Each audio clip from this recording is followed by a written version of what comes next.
From up here, the world seems small. We can sit together.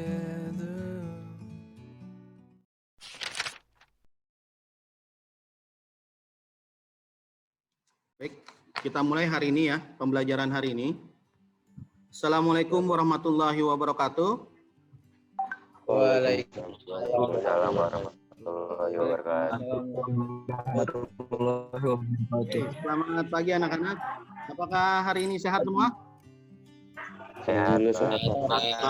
Alhamdulillah. Alhamdulillah. Oke, sebelumnya mungkin kita untuk bersiap dulu. Mimpin doa, Fajar. Tolong, Fajar. Ayo teman-teman dan guru, sebelum kita memulai kegiatan hari ini, sebaiknya kita berdoa agar kegiatan kita hari ini lancar. Berdoa menurut kepercayaan dan agama masing-masing, berdoa dimulai. Berdoa selesai. Oke, terima kasih Nak Fajar. Saya akan mengabsen dulu ya, nanti setelah itu kita akan baru memulai pembelajaran. Alvin, hadir? Hadir, Pak. Alvin? Ada. Hadir. Daniel? Hadir, Pak. Ada yang belum disebutkan? Saya Pak Adit, Pak. Pak Adit ya, ya. Oke, alhamdulillah, terima kasih banyak anak-anakku semua.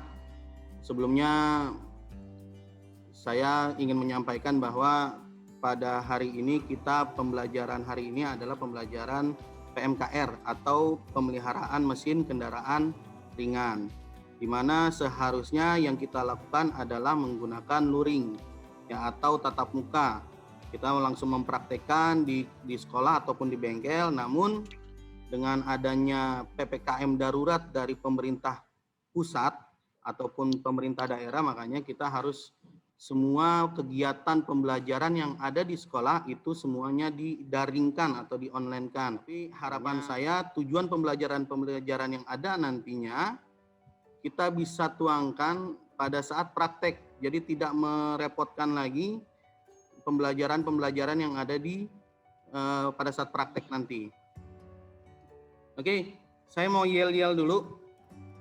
Ya, nanti kalau misalkan saya bilang SMK, kalian bilang bisa gitu ya. SMK hebat. Jakarta 1 luar biasa. Oke, silakan mic-nya diaktifkan dulu. Oke, SMK. Bisa.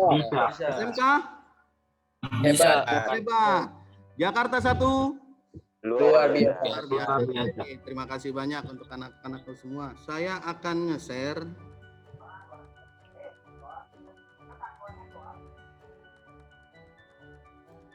Sudah terlihat anak-anak semua? Sudah, Pak. Sudah, Pak. Sudah, Pak. Bentar. Oke. Untuk hari ini kita akan melaksanakan pembelajaran mengenai sistem utama engine dan mekanisme katup. Jadi pembelajaran utama engine ini dan mekanisme katup ini merupakan pembelajaran pertama di kamu pada saat di kelas 11. Ini harapan saya beserta dengan guru-guru yang lain. Jadi dalam pembelajaran ini ya, pembelajaran sistem utama engine ini berharap anak-anakku semua dalam tujuan pembelajaran ini bisa tercapai dengan baik dan harus penuh percaya diri dan tanggung jawab. Ya. Nah, ini ada sedikit gambar, kamu bisa lihat apa sih yang menyebabkan kendaraan itu bisa mogok. Ayo, siapa yang bisa jawab? Apa aja? Saya, Pak. Siapa? Adit, Pak Adit. Adit. Apa Adit? Tidak ada pengapian, Pak. Tidak adanya pengapian. Oke, sip. Ya. Betul juga. Kalau misalkan tidak ada pengapian dalam kendaraan, nggak akan jalan, dia nggak akan bisa. Jadi itu juga menjadi salah satu yang faktor utama bahwa mobil itu bisa mogok. Ada lagi? Nggak ada? Oke. Nah, terus ada pertanyaan yang kedua nih. kenapa sih di bawah ini nih ada mobil dengan asap yang ngebul? Coba Aidil, bisa Aidil? Kenapa sih mobil ini bisa ngebul Aidil? Mic-nya dibuka dulu Aidil. Tercampurnya oli ke ruang bakar, Pak. Bagaimana tercampurnya? Tercampurnya oli ke ruang bakar. Ruang bakar. Oh, oke. Jadi disinilah penyebab ya, biasanya kendaraan itu bisa ada asapnya seperti ini. Salah satunya ternyata oli itu tidak diperbolehkan dia masuk ke ruang bakar. Ya, saya akan masuk ke dalam camshaft atau poros noken. Ya, fungsinya adalah untuk membuka dan menutup berdasarkan urutan timing pada pengapian FO atau fairing order. Ya, di sini Pak cara pemeriksaannya? Kita buka pemeriksaannya. Pemeriksaan poros kam. Periksalah keseluruhan poros kam dari ujung sampai ujung yang satunya dari kemungkinan aus atau cacat. Kemudian ukur semua tinggi tonjolan kam menggunakan mikrometer skrup. Standar untuk katup masuk adalah 36,47 mm sampai 36,57 mm dan untuk katup buang adalah 36,37 mm sampai 36,47 mm. Dengan minimal katup masuk adalah 36,17 mm dan katup buang adalah 36,07 mm.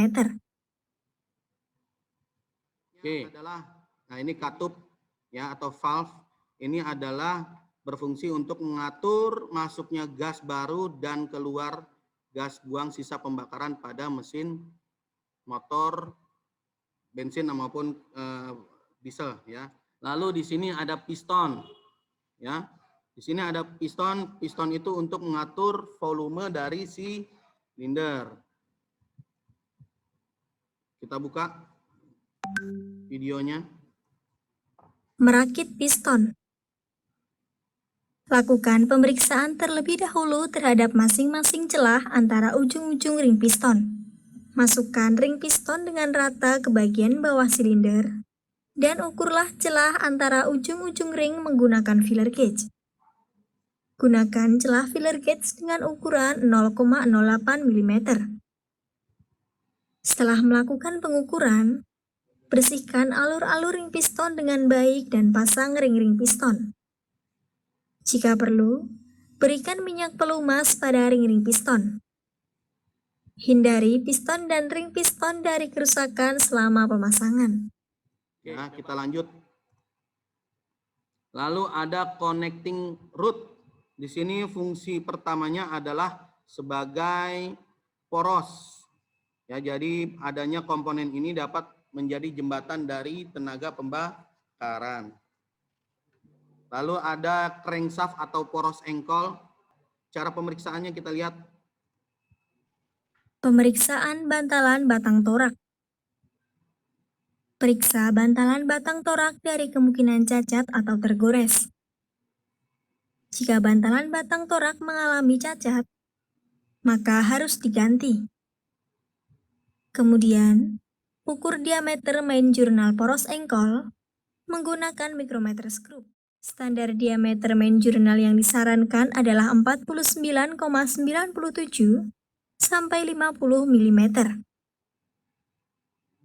Kemudian ukur diameter keempat main jurnal yang lainnya. Lalu ukur juga pin bearing dengan standar diameter sama dengan main jurnal. Ukur semua crank pin oil hole. Ya, jadi saya mau nanya, Daniel ada Daniel? Saya Pak. Ya Daniel, apa aja tadi komponen yang udah dijelaskan tadi Daniel? Yang kamu pahami tadi, apa aja sih? Blok silinder, kepala silinder, starter, Ya, torak atau piston, ya, batang piston, Ya. poros engkol, ya, katup masuk, ya, sama buang Pak, katup buang. Oke. Camshaft, Oh, rating shaft. Wih, mantap. Banyak ya. Itu adalah komponen-komponen pada sistem engine. Tadi sudah dijelaskan bagaimana blok silinder, kepala silinder, katup masuk, katup buang, itu mempunyai itu adalah salah satu sistem utama dari engine. Tadi di awal saya sudah sedikit menjelaskan atau membahas mengenai penyebab tadi mobil itu berasap. Coba sedikit dari Jehan, ada Jehan? Pak. Ya, Jehan, tadi yang menyebabkan mobil bisa berasap tadi apa, Jehan? Tercampurnya oli ke ruang bakar dan akhirnya ikut terbakar, Pak. Oke, sip. Jadi tadi sudah sampai sini ada pertanyaan lagi? Saya Pak Rido. Ya, Rido, bagaimana, Dok? Untuk mobil sekarang sama yang dulu kerjanya sama apa beda, Pak? Oke, Rido, terima kasih. Jadi untuk prinsip kerjanya hampir sama ya. Jadi dia mempunyai 4 langkah kerja untuk prinsip kerjanya ya. Tapi yang membedakan adalah mobil sekarang dengan mobil yang dulu. Kalau mobil dulu dia menggunakan mekanik. Tapi mobil sekarang dia menggunakan sistemnya sistem komputer atau menggunakan EV, kita sebut electric fuel injection ya. Terus kalau zaman dulu dia masih menggunakan sistemnya karburator. Kalau zaman sekarang udah nggak ada karburator, dia menggunakannya injektor. Jadi langsung disemprotkan ke ruang bakar. Artinya tadi dikatakan sama Rido, kalau untuk proses kerjanya atau prinsip kerjanya sama. Yang membedakan adalah kalau sekarang itu sudah menggunakan sistem komputer. Oke, ada lagi? Paham ya semuanya ya? Paham. Ada sedikit pertanyaan nih. Paham. Yang menyebabkan kurangnya kompresi itu apa aja, Jar? Yang saya tahu penyebab kurang kompresi itu ada 3, Pak. Yang pertama, kurangnya pemasukan bahan bakar sehingga piston tidak bekerja secara optimal. Ya. Yang kedua, oli pada ruang katup tidak ada atau tidak sampai ke ruang katup. Ya. Yang ketiga, terjadinya tabrakan antara katup dan piston. Oke, sip. Sip, bagus. Terima kasih, Fajar. Jadi memang ya silakan anak-anakku buka lembar kerja siswa yang ada di sini ya. Ini dikerjakan, silakan anak-anak kerjakan semuanya. Sebelum pembelajaran berikutnya itu anak-anak semua sudah selesai. Sampai sini ada pertanyaan? Nggak ada? Nggak ada ya? Paham semuanya ya? Cukup, Pak, cukup. Cukup ya? Paham, Pak. Karena waktunya sudah mepet, Pak. jadi kita akhiri. Mungkin untuk ketua kelas Fajar silakan untuk mempersiapkan sebelum mengakhiri ini.